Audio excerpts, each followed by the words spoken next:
ఈరోజు మరొక ఇంట్రెస్టింగ్ టాపిక్తో మీ ముందుకు వచ్చేసాను. That is nothing but 5G services. ఇవాళ రేపు మన ఇండియాలో అసలు 5G నెట్వర్క్ లేకుండానే 5G ఫోన్స్ అయితే విపరీతంగా లాంచ్ అవుతున్నాయి. ఆల్మోస్ట్ రేపటి రోజున మీకు 5-6 వేల రూపాయలలో 5G ఫోన్స్ వచ్చినా కానీ ఆశ్చర్యపడాల్సిన విషయం అయితే లేదు. ఇక దీన్ని మీరు పక్కకు పెట్టారు అన్నట్లయితే మరొక సైట్ చూసారంటే ఎయిర్టెల్ ఓపెన్గా డిపార్ట్మెంట్ ఆఫ్ టెలికామ్కి ఒక లెటర్ రాయటం అయితే జరిగింది. ఆల్మోస్ట్ ప్రతి మ్యానుఫ్యాక్చరింగ్ కంపెనీ కూడా 5G సర్వీసెస్లో లిమిటెడ్ బ్యాండ్స్ని ప్రొవైడ్ చేస్తూ యూజర్స్ అందరినీ మోసం చేస్తున్నారని చెప్పి.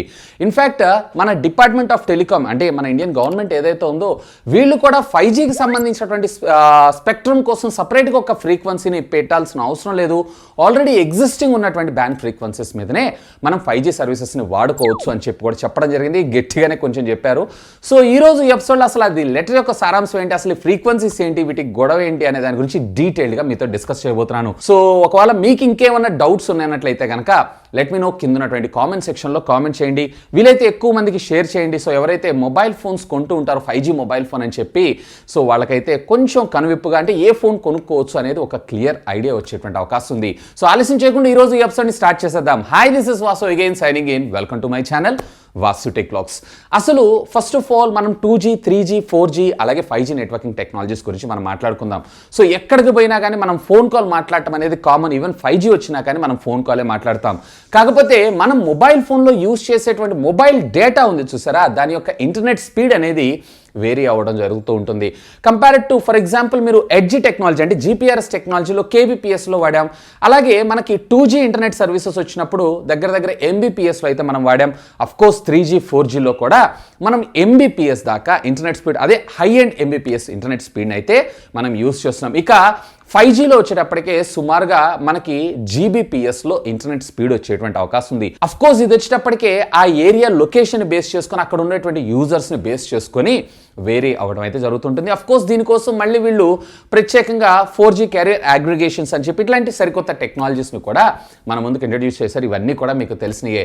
అయితే నిన్న అఫీషియల్గా ఎయిర్టెల్ DOT అంటే డిపార్ట్మెంట్ ఆఫ్ టెలికామ్కి రాసినటువంటి లెటర్ ఏంటి అంటే, చాలా వరకు మేజర్గా ఇండియాలో మొబైల్ ఫోన్స్ 5G పేరుతో లాంచ్ చేస్తున్నటువంటి కంపెనీస్ అన్నీ కూడా కేవలం సెలెక్టివ్గా 1 లేదా 2 బ్యాండ్స్ ఫ్రీక్వెన్సీస్ని మాత్రమే మనకు ప్రొవైడ్ చేస్తున్నారు. అందులో ముఖ్యంగా మనం N78ని అయితే కామన్గా చూస్తున్నాం.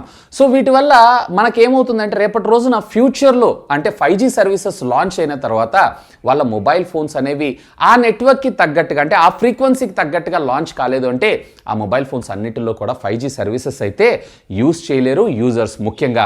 సో సాధారణంగా సగటున ఒక ఇండియాలో వచ్చేటప్పటికీ ఒక్కొక్క మొబైల్ యూజర్ 2 లేదా 3 సంవత్సరాల తర్వాత మాత్రమే వాళ్ళు అప్గ్రేడ్ అవ్వడం జరుగుతుంది. ఆల్మోస్ట్ ఆల్ మన ఇండియన్ జనాభాలో 50% ఆఫ్ ద పబ్లిక్ ఇదే విధమైనటువంటి ప్రిన్సిపల్ అయితే ఫాలో అవుతుంటారంట.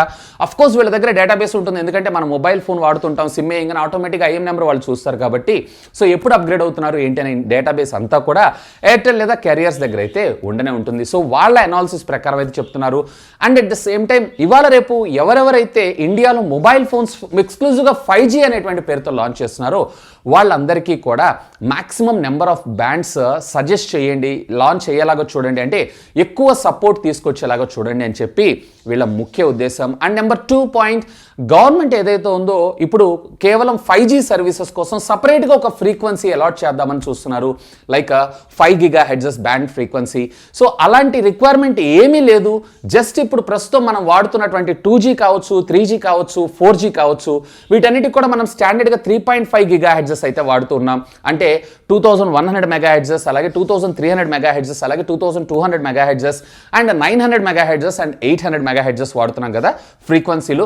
సో ఇదే ఫ్రీక్వెన్సీల్లో మీరు 5G సర్వీసెస్ని కూడా అంటే 5Gకి సంబంధించినటువంటి స్పెక్ట్రమ్ సర్వీసెస్ని కూడా లాంచ్ చేయండి అని చెప్తున్నారు. ఎందుకంటే ఆల్రెడీ ఇదే ఫ్రీక్వెన్సీ మీద చాలా మొబైల్ ఫోన్స్ అయితే యూజ్ చేస్తున్నారు. And at the same time మనకి ఫ్యూచర్లో వచ్చేటువంటి మొబైల్ ఫోన్లు కూడా వీటికి సపోర్ట్ చేయడం వల్ల ఒకవేళ వాళ్ళ ఏరియాలో 5G సర్వీసెస్ రాలేదనుకోండి, ఇమీడియట్గా 4Gకి అయితే స్విచ్ అయ్యేటువంటి అవకాశం ఉంది. So only 5G mobile phone అని 5G బ్యాండ్ ఫ్రీక్వెన్సీస్ మాత్రమే ప్రొవైడ్ చేశారనుకోండి, సో 5G సిగ్నల్స్ రానప్పుడు మళ్ళీ 4G కోసం సపరేట్గా మళ్ళీ తను ఇంకొక ఫోన్ అయితే పర్చేజ్ చేయాల్సి ఉంటుంది. సో అలాంటి అవసరం లేకుండా 3.5 GHz ఫ్రీక్వెన్సీ మీదనే 5G స్పెక్ట్రమ్ని కూడా లాంచ్ చేయండి అని చెప్పి వీళ్ళు రిక్వెస్ట్ చేయడం కూడా జరిగింది. అండ్ అఫ్ కోర్స్ రిక్వెస్టే కాదు, వీళ్ళు ఆల్రెడీ 2021 జనవరిలో మన హైదరాబాద్లో వీళ్ళకి సంబంధించినటువంటి 5G టెస్ట్ సర్వీసెస్ని అయితే రన్ చేశారు. ఆ రన్ చేసినటువంటి సర్వీసెస్లో కూడా ఈ 3.5 GHz మీదనే వాడాం. నాట్ ఓన్లీ ఇండియా, వీళ్ళు వచ్చేటప్పటికే సౌత్ ఏషియన్ కంట్రీస్ లైక్ మనకి సౌత్ ఆఫ్రికా ఉంది చూసారా, సౌత్ ఆఫ్రికాలో కూడా మనకి ఎయిర్టెల్ ఉంది. సో అక్కడ కూడా మేము 5G సర్వీసెస్ని టెస్ట్ చేసాం ఇదే 3.5 GHz మీద, సక్సెస్ఫుల్గా రన్ అయినాయి కూడా. సో అడాప్టివ్ టెక్నాలజీని మన ముందుకు తీసుకొని రావటం వల్ల హ్యాండ్సెట్ యొక్క కాస్ట్ అంటే యూజర్ ఎవరైతే ఉన్నారో యూజర్ రిక్వైర్మెంట్ని బేస్ చేసుకొని 2G 3G లేదా 4G లేదా 5Gని వాడుకోవడంతో పాటు మళ్ళీ తిరిగి దానికోసం అంటే అదనంగా ఈ కొత్త ఫ్రీక్వెన్సీ కోసం మళ్ళీ తిరిగి హ్యాండ్సెట్ కొనాల్సిన అవసరం లేకుండా ఉండే అవకాశం ఉంది అని చెప్పి ఎయిర్టెల్ యొక్క సారాంశం. సో అంటే ఏం లేదు, సింపుల్గా 5 GHz బ్యాండ్ ప్రత్యేకంగా తీసుకొని రాకండి 5G కోసం.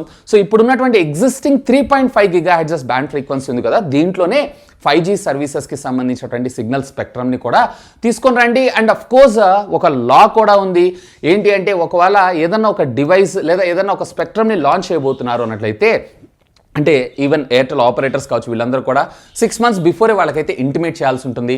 సో ఇలా దీనివల్ల మనకి అడ్వాంటేజ్ ఏంటి అంటే ఎగ్జిస్టింగ్ ఉన్నటువంటి టెక్నాలజీని యూస్ చేస్తూ హై స్పీడ్గా మనం ఇంటర్నెట్ సర్వీసెస్ అది కూడా 5G సర్వీసెస్లో తీసుకోవచ్చనే ఎయిర్టెల్ యొక్క ముఖ్య సారాంశం. దీనికోసం సపరేట్గా ఒక ఫ్రీక్వెన్సీని పెట్టి, సో దానికోసం మళ్ళీ దాని డెడికేటెడ్ హ్యాండ్సెట్స్ వీటన్నిటిని తీసుకొచ్చి, సో ఇదంతా కూడా ఎక్స్పెండిచర్ పెరిగేటువంటి అవకాశం ఉంది. ఇన్ఫ్యాక్ట్ మొబైల్ యూజర్స్ కూడా ఇబ్బంది పడేటువంటి అవకాశం ఉంది.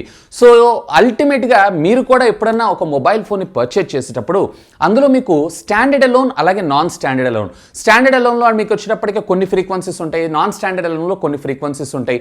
సో ఈ రెండు ఫ్రీక్వెన్సీస్ సపోర్ట్ చేయడంతో పాటు adaptive networking technology like 2G 3G 4G ఈ సర్వీసెస్ కూడా ఉండేలాగా ఆ మొబైల్ ఫోన్ని చూస్ చేసుకోండి. ఫర్ ఎగ్జాంపుల్ రీసెంట్గా మీరు OnePlus 9 సిరీస్ని చూసారు అన్నట్లయితే దీంట్లో వచ్చేటప్పటికి 2 లేదా 3 బ్యాండ్స్ మాత్రమే ఇచ్చారు. దానికన్నా తక్కువ విలువ కలిగినటువంటి OnePlus Nord CEలో కొన్ని ఎక్కువ బ్యాండ్స్, అలాగే OnePlus Nord 2 రాబోతుంది చూసారా, దాంట్లో కూడా మరికొన్ని బ్రాండ్స్. అంటే ప్రీమియం ఫ్లాగ్షిప్లో వచ్చేటప్పటికే మనకి 2 లేదా 3 బ్యాండ్స్తో సరిపెడుతున్నారు. వేర్ లో ఎండ్ ఫోన్స్ ఉంటాయి చూసారా, లైక్ నిన్న లాంచ్ అయినటువంటి 10T ఉంది చూసారా, దాంట్లో కూడా మనకి చాలా హ్యూజ్ బ్యాండ్స్ని మనకు సపోర్ట్ చేయడం అయితే జరుగుతుంది. సో ఫస్ట్ ఆఫ్ ఆల్ ఈ బ్యాండ్స్ చూస్ చేసుకోండి. అండ్ ఎయిర్టెల్ యొక్క ముఖ్య సారాంశం ఏంటంటే సపరేట్ ఫ్రీక్వెన్సీ రిక్వైర్మెంట్ ఏం లేదు, ఎగ్జిస్టింగ్ ఉన్నటువంటి ఫ్రీక్వెన్సీలోనే ఈ స్పెక్ట్రమ్ తీసుకొస్తే బాగుంటుందని వీళ్ళ అభిప్రాయం. ఇన్ఫ్యాక్ట్ ఇదే మంచి విషయం, ఎందుకంటే ఆల్రెడీ ఎగ్జిస్టింగ్ ఉన్నటువంటి మొబైల్ ఫోన్స్ అన్నింటిలో కూడా అంటే ఒకే మొబైల్ ఫోన్లో మల్టిపుల్ బ్రాండ్స్ ఉండటం వల్ల మనకేమవుతుందంటే రకరకాల 5G నెట్వర్కింగ్ టెక్నాలజీకి సంబంధించిన ఫ్రీక్వెన్సీస్ని మనం రిసీవ్ చేసుకోవడంతో పాటు ఎగ్జిస్టింగ్ ఉన్నటువంటి 2G 3G 4G సర్వీసెస్ని కూడా మనమైతే వాడగలం. సో ఇది ఫ్రెండ్స్ నిన్న అఫీషియల్గా Airtel company DOT department of టెలికాంకి రాసినటువంటి ఓపెన్ లెటర్ అయితే. సో మీకేమనిపిస్తుంది, మీకు ఎలా అనిపిస్తుంది ఈ లెటర్, కరెక్ట్ అంటారా కాదంటారా? లెట్ మీ నో కిందనటువంటి కామెంట్ సెక్షన్లో కామెంట్ చేయండి. అండ్ ఇన్ఫ్యాక్ట్ మీరు ఒకవేళ 5G ఫోన్ పర్చేజ్ చేస్తున్నారంటే ఇలాంటివి చూస్ చేస్తారా, అంటే చెక్ చేస్తారా, చెక్ చేయరా? లెట్ మీ నో కిందనటువంటి కామెంట్ సెక్షన్లో కామెంట్ చేయగలరు. ఇక ఫైనల్గా నా విషయానికి వచ్చారు అన్నట్లయితే నాకు కూడా ఈ డైనమిక్ నెట్వర్కింగ్ టెక్నాలజీ ఏదైతే ఉందో అంటే 2G ప్లస్ 5G ఈ అడాప్టివ్ టెక్నాలజీ ఉంటే బాగుంటుందని నా అభిప్రాయం.